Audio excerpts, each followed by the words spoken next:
What to know before signing a power of attorney? Number one, the power of attorney can be an incredibly powerful document, and it has been linked to elder financial abuse because typically when you name an agent as your power of attorney, they can then access your bank accounts. They can sign your name to contracts. And of course, there are civil and criminal penalties for doing this, for people abusing the power of attorney. But I'd rather make sure that you are not put into that type of position where you have to be hiring an attorney to get money back in the first place, because it can be very hard to get that money back. Number two, understand that Florida no longer allows what's known as a springing power of attorney, meaning when you sign that power of attorney, it has to be effective immediately. You cannot make it so that it's only effective if you are deemed incapacitated later in life. That used to be the law. In 2011, that law changed. So powers of attorney are effective immediately. Number three, it's important to not just name one person, assuming you trust multiple people, right? You want to name what we call a successor agent, meaning if the first person that you name to be your agent under a power of attorney decides they don't want to do it anymore, they're not forced to, or B, God forbid something happens to them and now they can no longer help you, whether they have passed away or whether they've lost capacity to help you make decisions in the first place. So you want to name a successor so someone else can jump in there and help you make decisions if you're not able to, and of course if your first choice is not able to. Number four, you can put in limitations. You do not have to make this the most powerful document in the world. You can say that I want my power of attorney, I do not want my power of attorney to be able to, for example, make changes to my revocable living trust.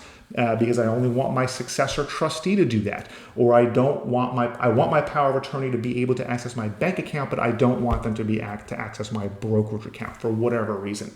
So there are absolutely limitations that you can put in there, and that's why I tell people a power of attorney is only one part of an estate plan. If you talk about a power of attorney, we ought to be talking about wills and trusts and healthcare surrogate designations, things like that too. Number five. The banks or financial institutions may have their own form that they require. Now, strictly speaking, they're not supposed to do that. They're supposed to honor a valid Florida power of attorney, and they can be held to account if they unreasonably refuse a power of attorney, meaning they're not supposed to force you into their own form. That being said, my job as an estate planning attorney is to try to make your life easier. So if you sign a power of attorney, I'm going to instruct you to talk to the bank about it because A, let them have it on file if that's appropriate, and B, if they have their own form, might as well get that filled out at the same time so we can remove roadblocks to your agent acting for you when the time comes, because sometimes we want them to be able to act very, very quickly. Finally, it's important to understand that the power of attorney dies with you. When you pass away, your power of attorney, no matter how strong the form is, immediately becomes ineffective. And again, I want to reiterate one more time, that's why a power of attorney is only one part of a complete estate plan.